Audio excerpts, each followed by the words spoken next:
Good morning students.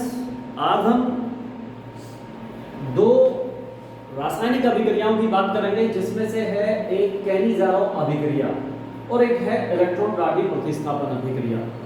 सबसे पहले बात करता हूं मैं कैनिज़ारो अभिक्रिया। ये कैनिज़ारो अभिक्रिया आपकी यूपी बोर्ड के 2019 के एग्जाम में आपसे पूछी गई है। आप पेपर उठा करके देख सकते हैं, उसके एक सेट में ये आपको दी गई है और ये बिल्कुल ठीक एल्डोल संघनन या क्रॉस एल्डोल संघनन के समान है।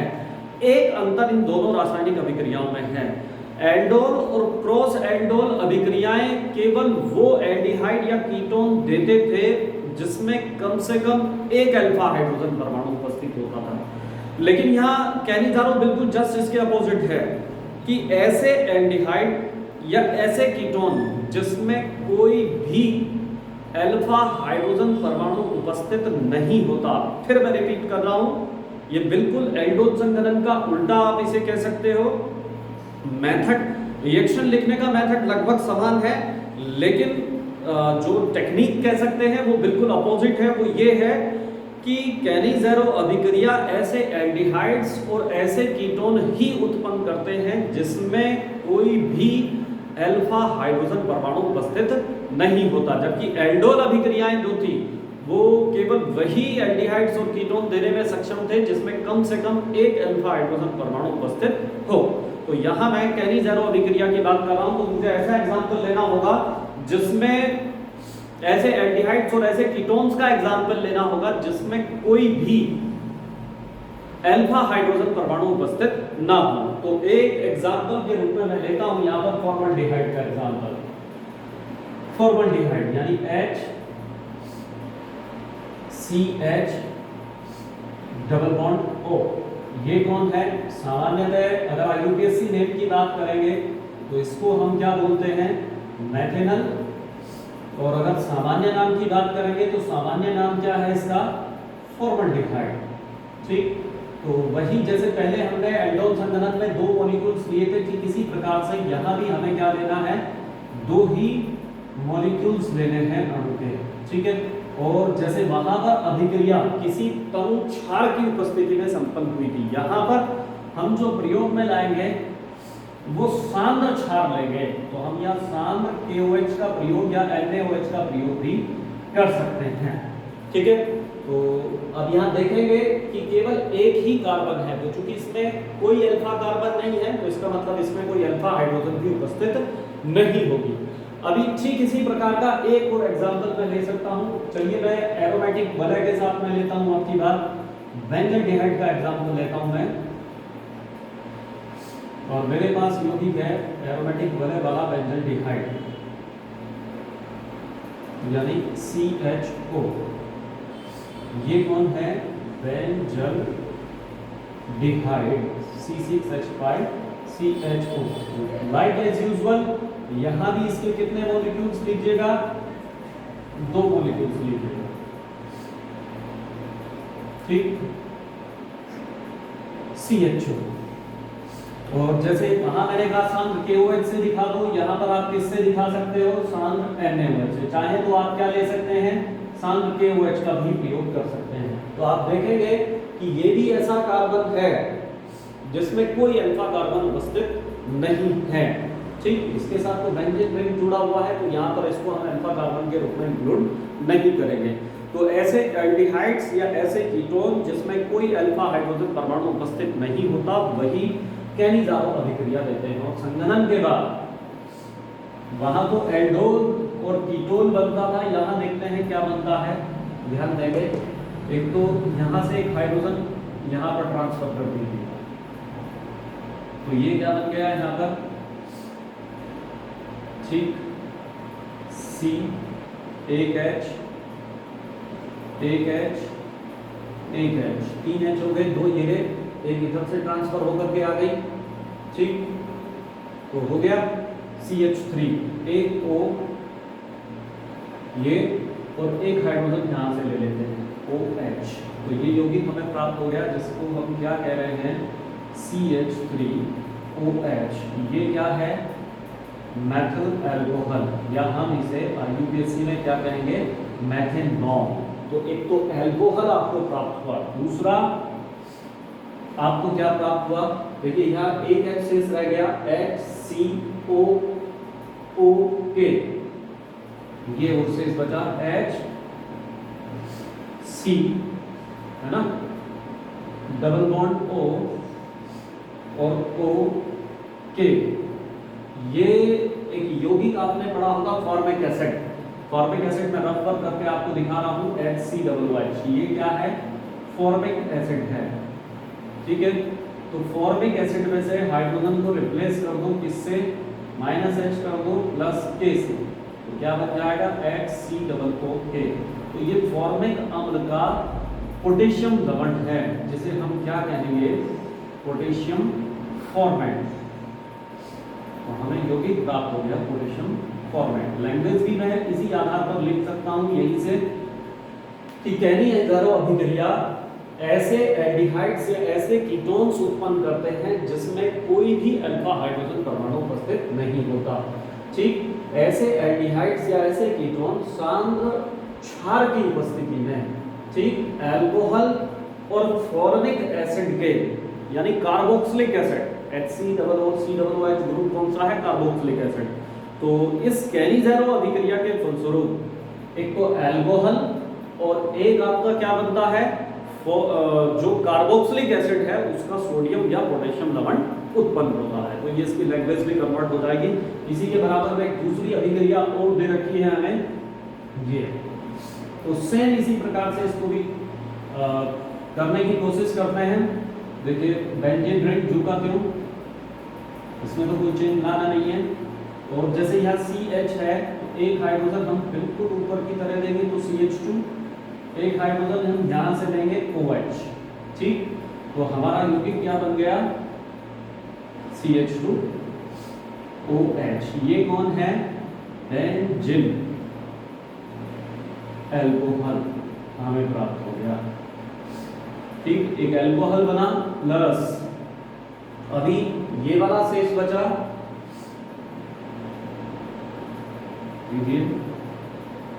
और जैसे वहां पर यौगिक बना था कार्बोक्सिलिक एसिड उत्पन्न हुआ था, है ना। तो यहाँ देखेंगे आप, यहाँ से कार्बन जुड़ा जो हमारे पास है, एक ऑक्सीजन और एक Na, ये जुड़े क्यों हैं, तो C6H5CONA, ये कौन है, सोडियम बेंजोएट हमें प्राप्त हो गया, ठीक है। तो आप दोनों रिएक्शंस में चेक करेंगे एक बार ध्यानपूर्वक कि कैनी-ज़ेरो अभिक्रिया, अगर अब मैं पूरी लैंग्वेज को कन्वर्ट करने लगूं तो मैं ये कहूंगा कि कैनी-ज़ेरो समीकरण ऐसे एल्डिहाइड्स और ऐसे कीटोन्स उत्पन्न करते हैं जिसमें कोई अल्फा हाइड्रोजन परमाणु उपस्थित नहीं होता। अगर अल्फा हाइड्रोजन परमाणु उपस्थित होता तो वो एल्डोल संघनन या क्रॉस एल्डोल संघनन की अभिक्रिया देते हैं। उसमें होता क्या है कि एल्डिहाइड्स के दो अणु, ठीक, सांद्र क्षार की उपस्थिति में संघनित होकर, ठीक है, एक तो अल्कोहल और साथ साथ, है ना, किसका निर्माण करते हैं, जो कार्बोक्सिलिक एसिड्स है उसका सोडियम या पोटेशियम लवण को उत्पन्न करते हैं। तो ये थी यूपी बोर्ड 2019 में पूछी गई कैनी-ज़ेरो अभिक्रिया। अब अगर मैं इसी में इलेक्ट्रॉन दाढ़ी प्रतिस्थापन अभिक्रिया की बात करूं तो मैं बेंजोएल्डिहाइड का ही एग्जांपल ले लेता हूं। इलेक्ट्रॉन दाढ़ी प्रतिस्थापन अभिक्रिया में अगर इसका नाइट्रीकरण किया जाए, ठीक,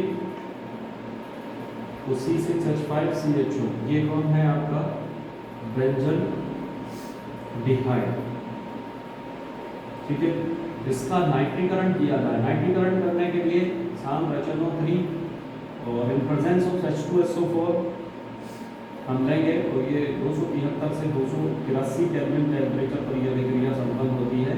तो आपको पता है, एक छोटी सी चीज ध्यान रखनी है, पीछे जो हमने अल्कोहल्स वगैरह पढ़े थे वो सब ऑर्थो और पैरा निर्देशक थे, ठीक, लेकिन जो एल्डिहाइड है ये इनके जस्ट अपोजिट यानी मेटा निर्देशक है। तो यहां से NO2 समूह,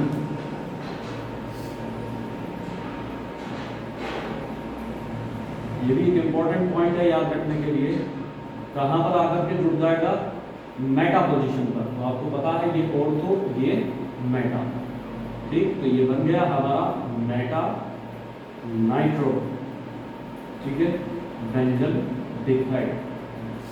ये हमें प्राप्त होता है। तो यहाँ ये इंपॉर्टेंट टॉपिक याद रखने का है कि चाहे आपका एल्डिहाइड हो चाहे आपका कीटोन हो, ठीक, ये दोनों के दोनों मेटा निर्देशक होते हैं, ठीक, क्लियर।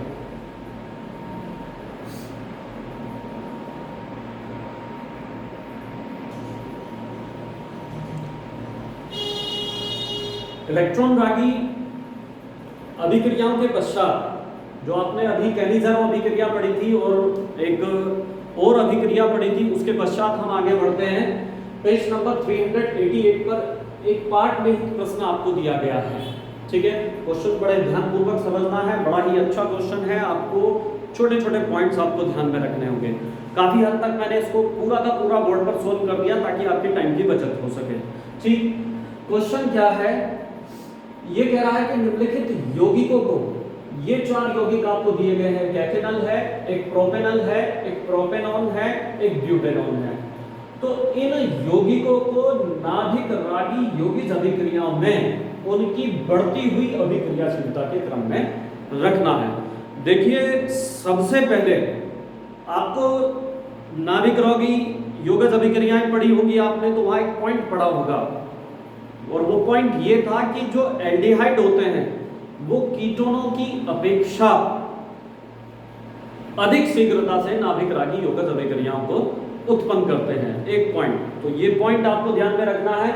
इसका मतलब जो कीटोन हैं उनकी नाभिक रागी यौगिक अभिक्रियाओं के प्रति अभिक्रियाशीलता कम होगी और जो एल्डिहाइड है उनकी अधिक होगी। तो अब ये 4 यौगिक हैं, एथेनल और प्रोपेनल। तो इन दोनों में, और ये 2 यौगिक हैं एथेनल प्रोपेनल, ये तो एल्डिहाइड हो गए, ये दोनों कीटोन हो गए। तो यहां से ये पता चलता है कि ये दोनों कीटोन को अभिक्रम अभिक्रियाशीलता को प्रदर्शित करेंगे और इनकी अभिक्रियाशीलता नाभिक रागी यौगिक अभिक्रियाओं में अधिक होगी। तो आधा क्वेश्चन तो हमारा सोल्व हो गया। आधा क्वेश्चन सोल्व करने के लिए मुझे इन सबके स्ट्रक्चर बनाने होंगे। मैंने ब्यूटेनॉन, ब्यूटेनॉन, ब्यूट का मतलब 4 कार्बन, एन का मतलब सिंगल बॉन्ड, ऑन का मतलब कार्बोनिल समूह। तो मैंने ब्यूटेनॉन का स्ट्रक्चर यहाँ पर बना दिया। ये ऐसे भी रिप्रेजेंट किया जा सकता है 1 2 3 4 कार्बन रखो और कार्बन रखने के बाद इसको इस तरह से व्यवस्थित कर दिया मैंने। तो ये ब्यूटेनॉन का स्ट्रक्चर बन गया, ये प्रोपेनॉन का स्ट्रक्चर बन गया, फिर इसी तरह से मैंने प्रोपेनल का स्ट्रक्चर ले लिया और एथेनल का स्ट्रक्चर ले लिया और मैंने इसको ऑलरेडी पहले से ही अभिक्रियाशीलता के बढ़ते हुए क्रम में रख दिया। किस लिए रख दिया? देखिए एक बड़ा सिंपल सा फैक्ट है।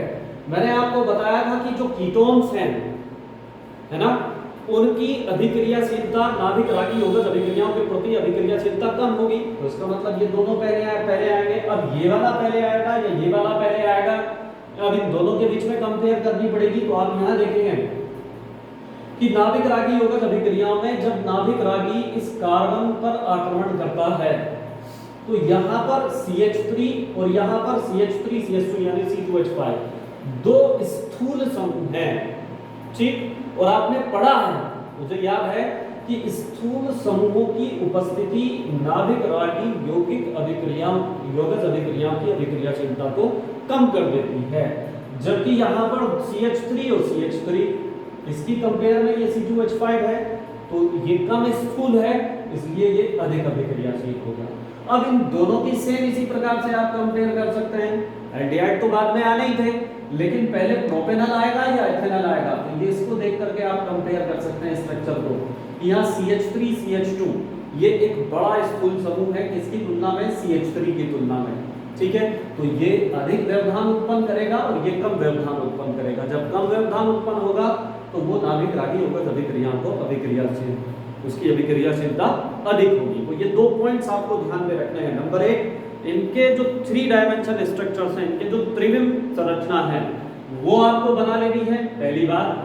दूसरे, आपको ये पॉइंट याद रखना है कि कीटोनों की नाभिक रागी अभिक्रियाशीलता, नाभिक रागी यौगिक अभिक्रियाओं के प्रति अभिक्रियाशीलता कम होती है और एल्डिहाइडों की अधिक होती है।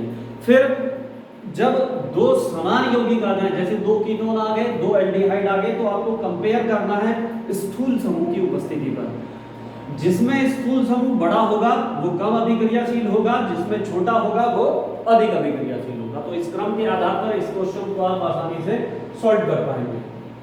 कि इसी प्रकार से इसी का 6 पॉइंट आपको दे रखा है। 4 यौगिक इसमें दिए गए हैं, बेंजोडिहाइड, पैरा टोलू एल्डिहाइड, ठीक। फिर आपको दिया गया है नाइट्रो बेंजल्डिहाइड और एसिटोफिनॉल, ठीक। इनके भी मैं स्ट्रक्चर्स बना देता हूं। तो एक बात तो मुझे यहां पता चलती है, 1 2 3 ये तो एल्डिहाइड है, लेकिन ये नॉन कीटोन, ये कीटोन है, तो इसका मतलब इसकी जो नाभिक रागी यौगिक अभिक्रिया उसके प्रति अभिक्रियाशीलता है वो सबसे कम होगी। तो इसको उठा के सबसे पहले यहां पर रख दो एसिटोफिनॉल। अब बचे 3, 1 2 3, इनकी कंपेयर करो। इनकी कंपेयर करेंगे, मैंने कहा पैरा टोल्विन बेंजल्डिहाइड, तो बेंजल्डिहाइड का फार्मूला C6H5CHO और पैरा पर टोल्विन यानी CH3, बेंजल्डिहाइड ये पैरा नाइट्रो, तो पैरा नाइट्रो बेंजल्डिहाइड। तो मैंने तीनों के स्ट्रक्चर बना दिए। पहले आप बेंजल्डिहाइड का बनाइए, पैरा पोजीशन पर CH3 समूह रखिएगा, पैरा पर नाइट्रो रखिएगा, तो इस तरह से इन तीनों की संरचना प्राप्त हो जाएगी। अब इन तीनों में कंपेयर करनी है, तो यहां एक छोटी सी चीज आपको ध्यान में रखनी है, ये इलेक्ट्रॉन विमोचक समूह है और ये एक इलेक्ट्रॉन अपने समूह है। तो ये पॉइंट भी आप पहले पढ़ चुके हैं कि इलेक्ट्रॉन विमोचक समूह जैसे कि एल्किल, कोई CH3 कोई C2H5 है ना, इलेक्ट्रॉन विमोचक समूह की उपस्थिति अभिक्रियाशीलता को कम करती है और इलेक्ट्रॉन अपने समूह की उपस्थिति, ठीक, नाभिक रागी यौगिक अभिक्रियाओं के प्रति अभिक्रियाशीलता में वृद्धि करती है। नहीं पढ़ा तो पॉइंट को ध्यान रखना है आपको, ठीक है। तो अब इस पे चूंकि इलेक्ट्रॉन अपना एक समूह है तो इसकी अभिक्रियाशीलता अधिक होगी, और इस पर इलेक्ट्रॉन विमोचक समूह है तो इसकी कम होगी, और इसकी इन दोनों की मीडिएटर हो, क्योंकि इस पर ना तो इलेक्ट्रॉन विमोचक समूह है और ना ही इलेक्ट्रॉन अपना समूह है। तो इन पॉइंटों के आधार पर आप इस क्वेश्चन को बड़े आसानी से डिस्कस कर पाएंगे, ठीक है।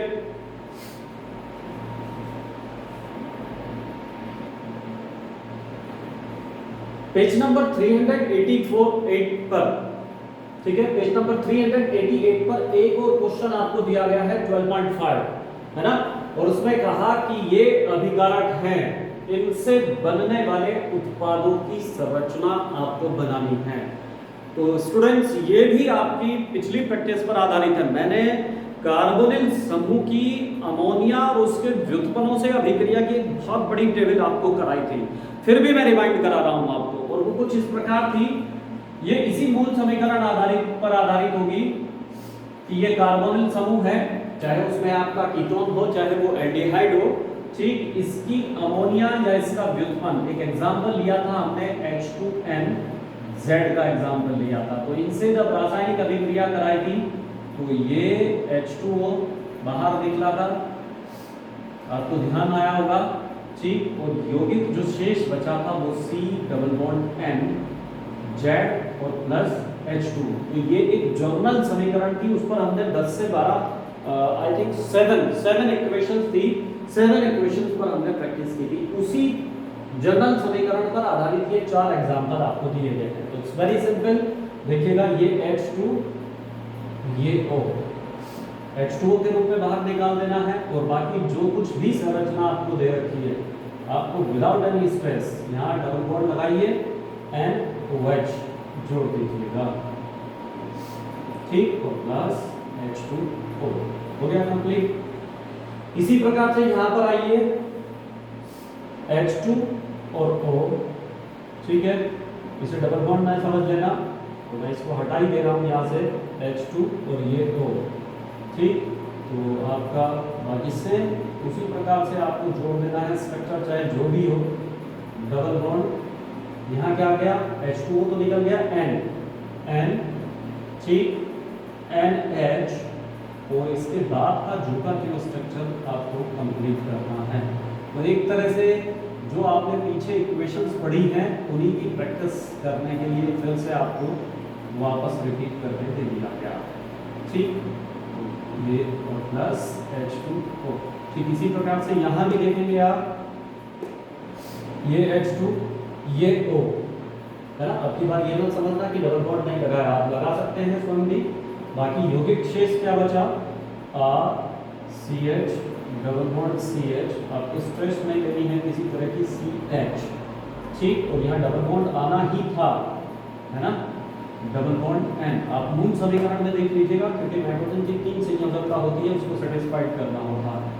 ठीक, H2 निकल गया तो C डबल बॉन्ड O, ठीक है, NH और NH2, ये हमें पता होगा, और प्लस H2O। तो ये देख रहे होंगे आपकी बड़ी सिंपल, आपके लिए बहुत आसान है। H2 यहाँ से और एक ऑक्सीजन यहाँ से, ठीक। बाकी कुछ से जोड़ करके लिखिएगा C, और ये CH3 यहाँ बीच में रहेगा, तो इसलिए इसे उठा करके मैं इधर रखे देगा, ठीक है, इससे कोई फर्क नहीं पड़ेगा। CH3 और बाकी शेष क्या बचा, डबल बॉन्ड N, ठीक, CH2 और CH2। तो आप देखें चारों को जो अभिकारक हैं, ठीक, और प्लस H2O, वो इसी जनरल समीकरण पर आधारित है। तो पीछे 7 इक्वेशंस आप पहले पढ़ चुके हैं, 4 आपकी ये हो। तो अगर आपने मूल समीकरण को ध्यान से पढ़ा है, तो ये आपके लिए बड़ा आसान होने वाला है।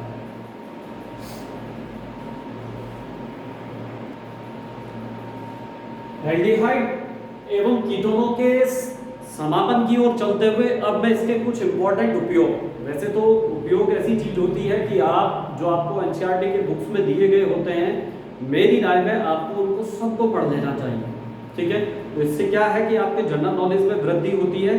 तो बेहतर होगा कि एल्डिहाइड और कीटोन्स के जो उपयोग हैं, ठीक, पेज नंबर 389 पर आपको दिए गए हैं, वहां से आप इसको पढ़ सकते हैं। लेकिन एग्जाम के दृष्टिकोण से जो महत्वपूर्ण है उनको मैं डिस्कस करता हूं। एक है फॉर्मल्डिहाइड का 40% जलीय विलयन, जिसे फॉर्मेलिन के नाम से जाना जाता है। और जो ये प्रिजर्वेटिव होते हैं, परिरक्षण पदार्थ होते हैं, जैसे आपने देखा होगा कि लेबोरेटरी के अंदर बायोलॉजी की लैब में पेड़ पौधों के, जीव जंतुओं के जो शरीर हैं, है ना, उसको एक लिक्विड के अंदर डुबोकर रखा जाता है, तो वे सड़ते गलते नहीं हैं, ठीक। तो वहीं पर इसका उपयोग करते हैं। तो जैविक जो प्रतिदर्श होते हैं, है ना, यानी जो जीवित स्पेसिमेंस होते हैं, उनके परिरक्षण में फॉर्मल्डिहाइड के 40% जलीय विलयन, जिसे फॉर्मेलिन के नाम से जाना जाता है, का उपयोग हम करते हैं। नंबर 1 बात। नंबर 2 बात, बेकेलाइट प्लास्टिक बनाने में काम आता है, बहुलक होता है ना। यूरिया फॉर्मल्डिहाइड और सरेस, है ना, ये चिपकाने वाला पदार्थ है, जैसे बहुलकों को यानी पॉलीमर्स को बनाने में हम इसका इस्तेमाल करते हैं। एल्डिहाइड और कीटोन्स दोनों का उपयोग सुगंधों के रूप में, है ना, और डाइस के रूप में उद्योग धंधों में किया जाता है। और कीटोनों का जो मुख्य उपयोग है वो सामान्यतः औद्योगिक विलायकों के रूप में किया जाता है। तो बेहतर होगा कि आप थोड़ी सी विस्तृत जानकारी इनके बारे में कहाँ से प्राप्त कर लें, बुक से प्राप्त कर लें। तो मैंने केवल आपको जो मेरे काम की है या आपके काम की है, एग्जाम के दृष्टिकोण से महत्वपूर्ण है, वो आपको मैंने बता दी, ठीक है। जय हिंद।